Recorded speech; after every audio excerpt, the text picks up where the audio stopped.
नमस्कार दोस्तों, story world channel में आप सबका स्वागत है। आज की कहानी है नया रूप। कहानी को पूरा सुने, अच्छी लगे तो लाइक, शेयर और चैनल को सब्सक्राइब कर दें। धन्यवाद। नेहा ने कल ही एक प्राइवेट नर्सिंग होम में गोल मटोल सुंदर लड़की को जन्म दिया था। सुंदर परी जैसी प्यारी बिटिया का चेहरा देखकर वो भी अभी झेली हुई अपनी सारी प्रसव वेदना भूल चुकी थी। पति मनीष भी बिटिया को पाकर बहुत खुश हुए, क्योंकि ये उन दोनों की प्रथम संतान जो थी। घर से जेठ जी और जेठानी रीमा दीदी भी अस्पताल आकर बिटिया को देख चुके थे और मनीष और नेहा को बधाई दी थी। जेठानी रीमा बोली, चलो इतने सारे भाइयों की कलाई में राखी बांधने एक बहन तो घर में आई, नहीं तो रक्षाबंधन पर सबकी कलाइयाँ खाली रहती थी। नेहा अपने ससुराल में सबसे छोटी थी। मनीष से बड़े 3 भाई और थे। 2 बड़े भाई तो नौकरी के कारण अन्य शहरों में रहते थे। तीसरे नंबर के भाई मुकुल और मनीष दोनों अपने पिता की टाइल्स और सैनिटरी वेयर की दुकान संभालते थे। तीनों भाइयों के 2-2 बेटे थे। नेहा की सास कमला देवी पुराने विचारधारा की महिला थी।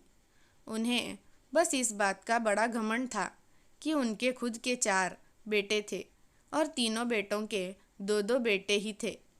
घर में भी वो बड़े ठसके से और घमंड से मोहल्ले वालों से कहती कि उनके खानदान में तो लड़की पैदा होने का रिवाज ही नहीं है। भगवान की तरफ से उन्हें वरदान मिला है, उनके घर में लड़के ही होंगे, उनके घर लड़की नहीं होगी। घर में भी ऐसे जैसे उनके बात के आगे कोई न जा पाए। सब बहुओं पर भी पूरा रौब रखती थी। घर में ससुर जी, तीनों बेटे और सारी बहुएं उनकी हर बात मानते थे। घर में उनकी ही पसंद चलती थी।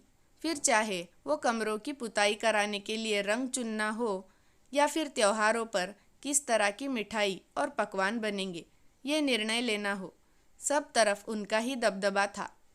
और जो थोड़ी जुबान तीखी भी थी। 2 दिन हो गए सभी नेहा और उसकी बच्ची को देखने अस्पताल आए, पर माँ जी नेहा को और बच्ची को मिलने अस्पताल नहीं आई तो नेहा मन ही मन उदास हो गई।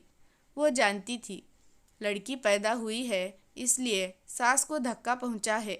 तीसरे दिन अस्पताल से डिस्चार्ज होकर नेहा अपनी बच्ची को लेकर घर पहुंच गई। सासू माँ ने एक फीकी सी मुस्कान से उसका स्वागत किया, बच्ची पर एक नज़र डाली और अपने कमरे में चली गई। जिन नज़रों से सासू माँ ने उसकी तरफ देखा था, उसमें गुस्सा भी झलक रहा था, मानो बेटी को जन्म देकर नेहा ने कोई अपराध किया हो। नेहा की आंखें भर आई। वो बच्ची को लेकर अपने कमरे में चली गई। इतने में रीमा दीदी उसके लिए गरम गरम हरीरा बनाकर ले आई और प्यार से उसको समझाते हुए बोली, लो हरीरा पी लो नेहा, इससे बहुत ताकत आती है। खूब अच्छे से दूध, फल, खाना सब खाती रहो। आखिर बिटिया को भी दूध भी तो पिलाना है तुम्हें। माँ जी की आदत तो तुम जानती ही हो, उनकी बातों का और व्यवहार का बुरा मत मानो। धीरे धीरे नाम संस्करण का दिन भी नज़दीक आ गया। इसके पहले माँ जी 1-2 बार उसके कमरे में आई, पर पालने में से ही बिटिया को झांक कर देखा, पर गोदी में नहीं लिया। नेहा का मन वितृष्णा से भर गया था। खुद एक औरत होकर लड़की से इतनी नफरत, वो हैरान थी। रीमा दीदी की उसका और बच्चे का ख्याल रखती थी। उसे समय पर दूध, फल, खाना देना, बच्ची को नहलाना, धुलाना, मालिश इत्यादि सब वही कर रही थी। उनके दोनों बेटे नेहा की बेटी पीहू को घिरे रहते, उसको खिलाते। माँ जी अपने कमरे में सिलाई मशीन पर ना जाने क्या क्या सिलती रहती थी।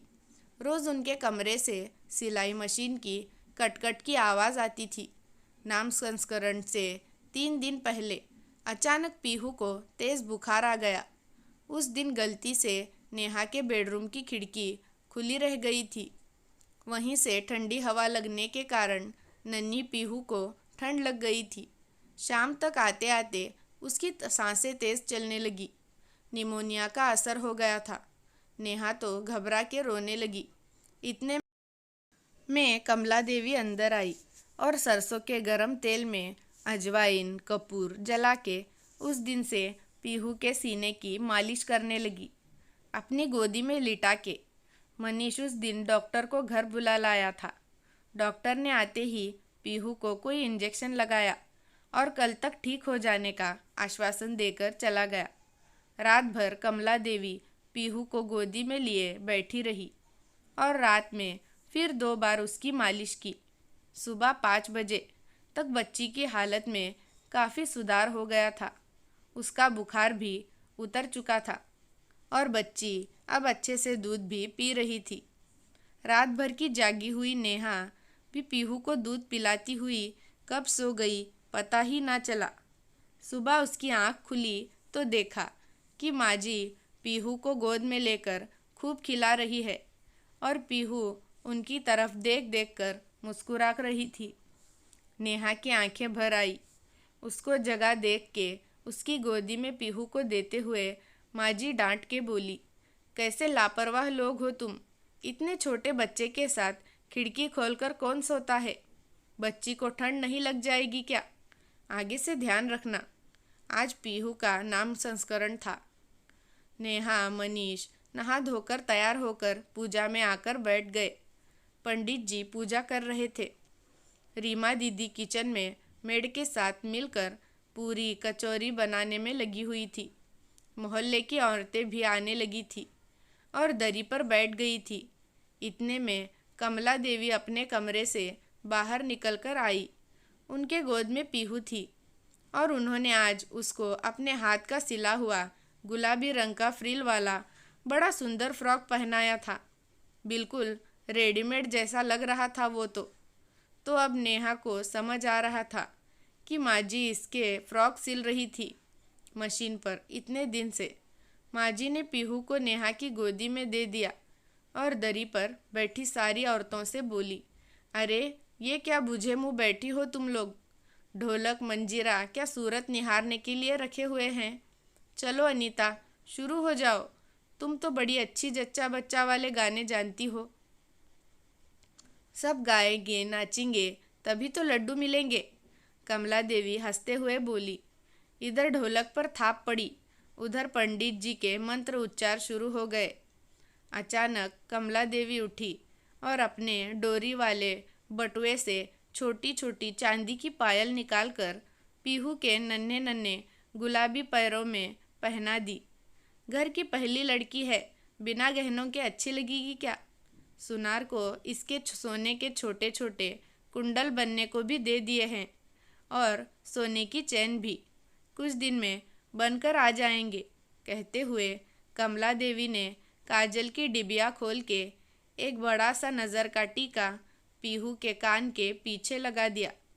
नेहा का इतने दिन का सारा तनाव उसकी आंखों से बह निकला, जिसे उसने हवन में उठते धुएं का बहाना बनाकर छुपा लिया। सासू माँ का नया रूप देखकर वो गदगद हो रही थी। दोस्तों, आपको आज की कहानी कैसी लगी? कमेंट करके अपनी राय ज़रूर बताना। धन्यवाद।